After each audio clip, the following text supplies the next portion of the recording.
Installing an air baffle.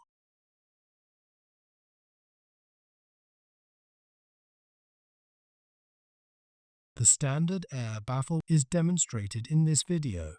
The same procedure can be used for the GPU air baffle. Align the tabs on both sides of the air baffle with the corresponding slots on both sides of the chassis. Then, lower the air baffle into the chassis and press it down until it is securely seated. If necessary, reconnect the M.2 backplane cables.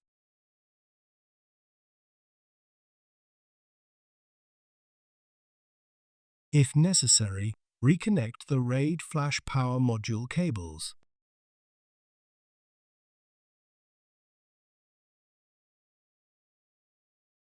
Install the top cover.